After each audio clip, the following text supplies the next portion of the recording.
on TMZ. We got Tom Holland out. We had a conversation about what keeps him sober. I was looking for something that would scratch the itch and I couldn't quite find what I was looking for, so I thought I'd start my own. He's coming out with a non-alcoholic beer company. A couple of years ago, he did Dry January, and then he's been sober ever since. Didn't you do Dry January? I did. And really wet February. Yeah.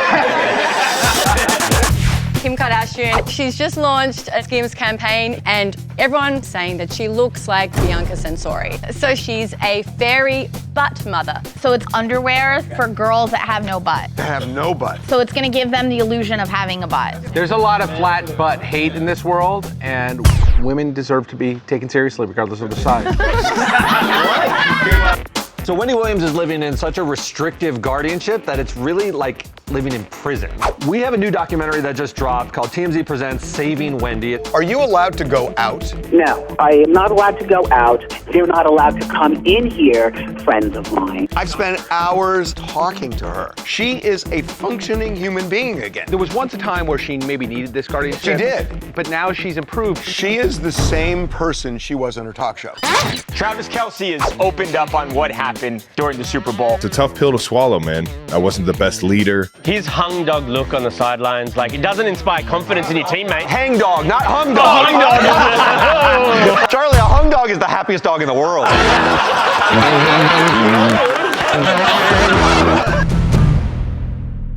Are you tired of your flat ass holding you back in life? Then you need your fairy butt mother, Kim K, to save the day.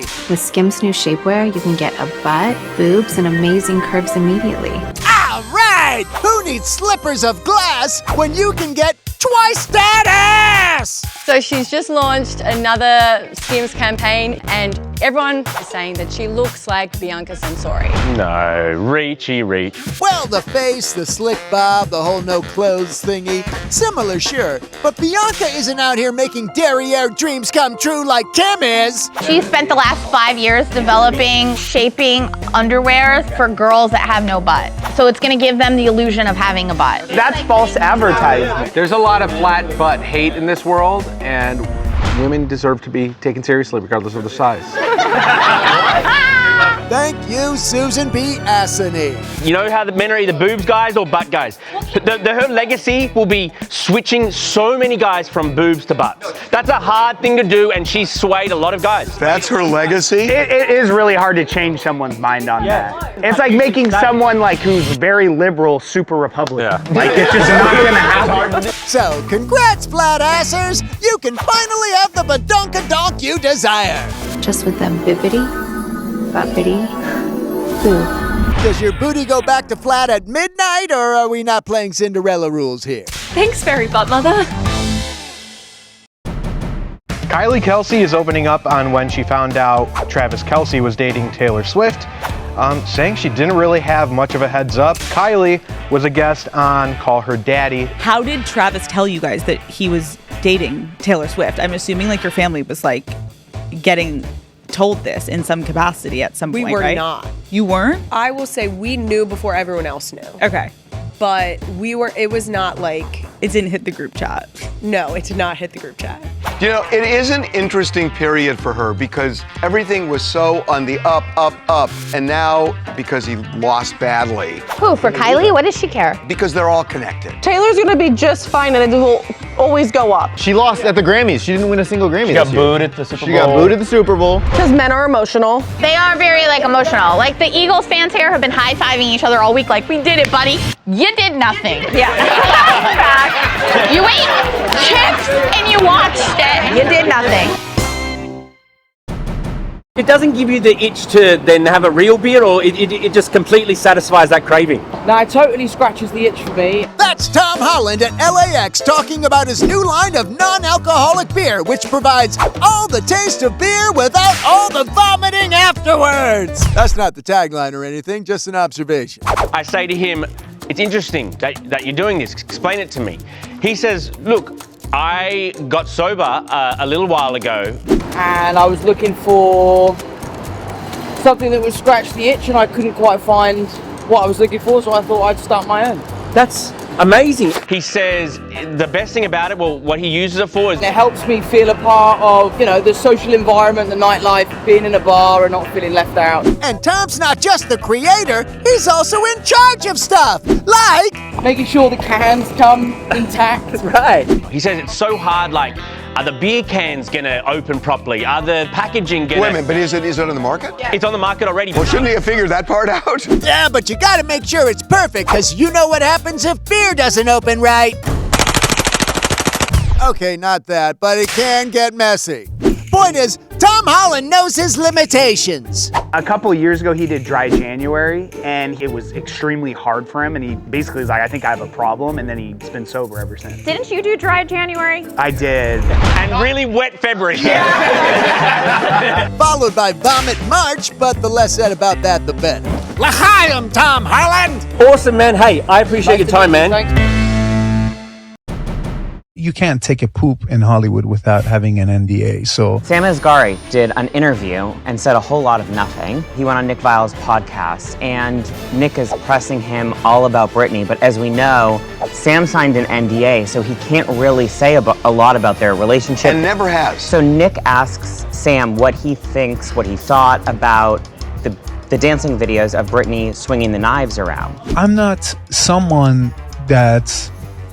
Let me take your phone from you and not allow you to do anything and restrict you from posting your own content, and especially if you're an artist, I think what's in her head is gold, and what made her who she is. He's never said anything bad about her. Yeah, he's a good guy. He walked away with nothing. Never trashed her. We're building him up a lot, though. K-Fed raised her kids. He deserves all the credit. Why do you give people credit for raising their kids? It's like the bare minimum. We would never say that about a woman. Oh, I hear people say that. No, it's so different. It's like Daniel takes the 3 kids to Costco and people stop him. Oh my God, what a nice dad, what a nice dad. It's true though, when you're out like just by yourself with the kid, they treat you like a veteran. Honestly, it's insane. No, I swear, it's insane. Imagine you are confined primarily to a single room. No one can visit you. No one can call you. You have no internet access, and yet you have committed no crime. That is the life of Wendy Williams right now. Wendy Williams is living in such a restrictive guardianship that it's really like living in prison. So we have a new documentary that just dropped. TMZ presents Saving Wendy, now streaming on Tubi. Because of the guardianship rules, we could only talk to Wendy by phone and film her through a window. Are you allowed to go out? I am not allowed to go out. I can call you, but you can't call me. What is the problem with me calling and talking to friends of mine? How much time have you been able to spend outside in the fresh air? In the last 30 days, I went out twice for my teeth. This sounds more like a prison than independence. Hell yeah. Even though she has this diagnosis of frontotemporal dementia, you think it was alcohol-induced, and that's why this progressive disease has seemingly gotten better. Not seemingly. Better. How can it be frontotemporal when she got better? The question is, can she function? She is a functioning human being again. There was once a time where she maybe needed this guardianship, but now she's improved. She's the old Wendy again. Some good news. A judge gave Wendy permission to go to Miami this weekend for her dad's 94th birthday. And she is going to be around her son Kevin, and she thinks Kevin did some not so good things with her money that caused this guardianship in the first place. But she defends him on our new podcast, Two Angry Men, with Harvey and Mark Garagos. Like my son is my son, you know what I'm saying? And a guardian is a guardian. And two are not the same at all. I gotta tell you, Wendy Williams should be free. Hang in there, Wendy, and best of luck. The system has failed. I want my freedom back. How about that? So SNL alum Lorraine Newman was on Watch What Happens Live with Andy Cohen. So in this segment, Andy asks some of the famous SNL women alumni. Do athletes make good SNL hosts? Yes or no way? Absolutely. You all say absolutely. And it came up that back in the 70s, Lorraine Newman was in a sketch with O.J. Simpson. Any of you there when O.J. hosted? Unfortunately, no. No. Oh my God, Lorraine! And she admits that O.J. Simpson was a really good kisser. Was he a good host? And a good kisser. Oh! But honestly, it doesn't seem that surprising. And he was super charming. I mean, he's a passionate man. Sometimes his passions get the better of him. I ran into him 10 months before the murders, and I ran into him in New Orleans, and he was so charming at this restaurant. Like, so disarmingly charming. Was he a good kisser? How charming was he? Coming up. Mandy Moore is slamming Amazon for dropping off a package at her in-laws' burnt-down house. It's bad judgment. I'm not even sure it's bad judgment because well, now we know it's bad judgment if he's going to support that. TMZ, online and on your phone 24/7. Coming up. Jonathan Bennett, he was traveling for work and he comes home and his husband decided to dress up like an Uber driver and greet him at the airport. Yeah, I bet it's a little fantasy. Like you do a pit stop on the way home. Be right back. And now TMZ Heartbreaking News presents How Sad is Travis Kelce? It's a tough pill to swallow, man. Travis Kelce is very, very sad. For one of the first times since they were just absolutely thrashed in the Super Bowl by the Philadelphia Eagles, he has opened up on what happened. He spoke with his brother about it on their podcast, New Heights. It just didn't happen, man. It just wasn't our day. And Travis puts a lot of blame on himself. I wasn't the best leader that I could be in motivating my guys and keeping my guys, calm, cool, collected. And his hung dog look on the sidelines, like it doesn't inspire confidence in your team. Hang dog, not hung dog. Charlie, a hung dog is the happiest dog in the world, dude. It sure is. But Travis also addressed retirement. I know everybody wants to know whether or not I'm playing next year, and right now I'm just kicking everything down the road. I'm not making any crazy decisions. If he'd won the game, he'd already be retired. He'd be engaged too. And speaking of, people are also thinking that Taylor finally got the ick of Travis Kelce. Oh, yeah. Because there's nothing less unattractive than a man like being in his sads, moping around. Women are impossible. No. They say women, they want emotion from men, but if it's the wrong kind of emotion, you get the ick. And sometimes guys are sad, like when they get a bad haircut. Nice buzz. I don't know. I'm not. Why? It's pretty high and tight. I look like I'm in MS-13. Like I'd say it's a little more Proud Boy than. So cheer up, Travis, and bring back your big hung dog energy. Can I take that bag? Yes, please. Here. Jonathan Bennett, he lives in Palm Springs with his husband and he was traveling for work and he comes home and his husband decided to dress up like an Uber driver and greet him at the airport and then never breaks character. Oh my gosh, you're not. Sir, I'll be your driver today in just a minute. Thank you. I'll take this bag for you. He takes him over to his Nissan Pathfinder and loads the luggage and it's just hilarious. Water for you, sir. Oh, I love this brand. It's a very good brand of water. That's kind of funny. That's just hilarious. They're so cute. I love them so much. Are those my winter gloves? Are you putting on my winter gloves right now? Driving gloves? A little fantasy. I bet it's a little fantasy. Like you do a pit stop on the way home. Charlie, he's in the front. He's like, so where are you from, sir? Exactly. You went somewhere far away. Lots of bags. Yes, I was off shooting a movie. Shooting a movie. Siobhan, you're making it sound cute. It is role play. No, you put no speaking ride. No conversation. Wonder if we gave him a tip. This is great. It's Mandy Moore versus Amazon in Return to Cinder. Mandy Moore is slamming Amazon for dropping off a package at her in-laws' burnt-down house. Jeez. This is crazy. And Mandy posted the delivery pic Amazon sent for this not-so-great delivery to a home lost in the California wildfires. So Mandy captioned the post saying, "Do better, Amazon. Can we not have better discretion than to leave a package at a residence that no longer exists? This is my mother and father-in-law's home," shaking my head. We reached out to an Amazon spokesperson who basically said all their drivers should use discretion in areas that have been burned down. And they apologized to Mandy Moore. So how did this happen? Did the parents order it before the fires? It's probably a subscription. They should have turned off the subscription. So in the middle of the complete devastation of their lives, where they're dealing with insurance companies, what should be on their mind is a magazine subscription? We're talking toilet paper, not Tiger Beat. As for Amazon, they have a protocol that if you go to a house that is not up for getting deliveries, you should take it back to the warehouse. Yeah, but how do you want them to make that judgment? Your job is to take the package to where it's supposed to go and then on to your next delivery. I could see Devin as a UPS driver. I could totally see Devin. In the uniform and the mustache. I totally see that. I know, Devin's like, not my problem. It's just bad judgment. Hold on, I'm not even sure it's bad judgment. Now we know it's bad judgment if he's going to support this. Hey, you hired him. Who's got bad judgment now? As for this debacle, in the words of Mandy Moore, do better, Amazon.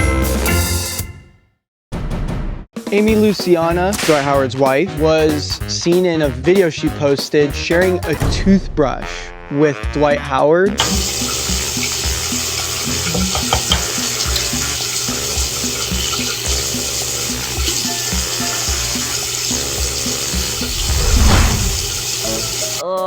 Gross. Why? You kissed that mouth? No, you kiss your wife, you don't fish food out of her teeth with your tongue. That's gross. Well, he does just because it's free cheaper. food. Free food, you're right, I forgot. Wait, was she sharing his toothbrush or he was sharing hers? What does it matter? A guy's toothbrush is worse than a girl's toothbrush. That's not fair. It just is. We're less clean. I bet the gay guys have cleaner toothbrushes than straight guys. Like, is that crazy to say? Why do you say that? Well, hold on. Gay men are more fastidious and cleaner than straight men Why are. do you say that? Because that's experience. I've looked around. What experience? College?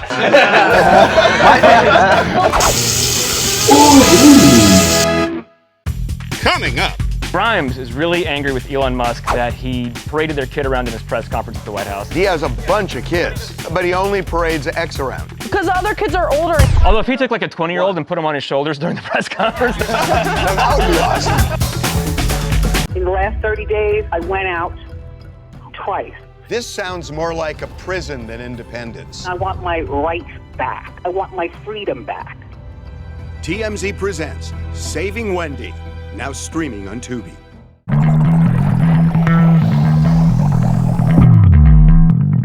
We've already found billions of dollars of abuse, incompetence, and corruption.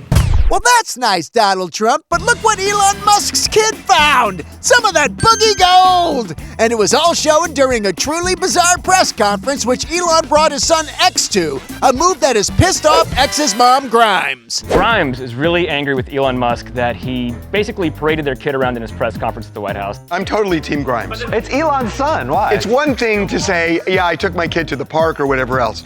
To put him on the world stage. Yeah, maybe you should have checked with Grimes first, but Elon seems a little more like a do-what-he-wants kind of guy. The kid is clearly just a distraction. Elon's going on about dismantling the government and like, well, there's transparency and sometimes I'm wrong, as the kid's like messing up his hair. Hey, stop that. That means keep going! But it does seem that X has become Elon's poster child, popping up with him all over town. Wonder if that makes Elon's other 10 kids jealous. The other kids are older and don't want it. Although if he took like a 20-year-old and put him on his shoulders during the press conference, now that's a distraction. Trump would do that with Ivanka if he could. But he would turn her around the other way, yeah. That's gross. Almost as gross as picking your nose and then sticking it in your mouth. Coming up. We know the latest Sphere headliner, the Backstreet Boys. Yes! Backstreet's back. This is a 40-year-old woman's paradise. Hey!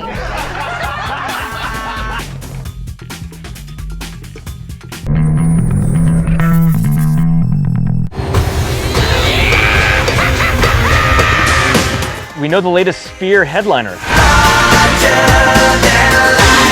the Backstreet Boys. Yes! This is awesome! Backstreet's back. This is a 40-year-old woman's paradise. It is called Into the Millennium, which is a reference to their album Millennium that had I Want It That Way on it. I wish I knew how Justin Timberlake felt about this. Are you telling me that if both were available, they would pick NSYNC? There would be more novelty to NSYNC because it'd be a reunion tour. Backstreet Boys have been touring all along. How are they going to use the Sphere for the Backstreet? It usually is for like psychedelic sort of bands. You want to like do drugs and go to the Sphere. You don't want to do drugs and go see Backstreet. You think that's what this is about? Going to the Sphere, you need to do drugs. The Dead and Company show? Oh my God. Those visuals were, You wow. were super high, though. Huh? You were super high. I don't know what you're talking about. I was not. Charles said he took the drugs too early, so we had to sit there in the quiet for like a half Oh my hour. God, we should not be doing that. That did not happen. That did not happen.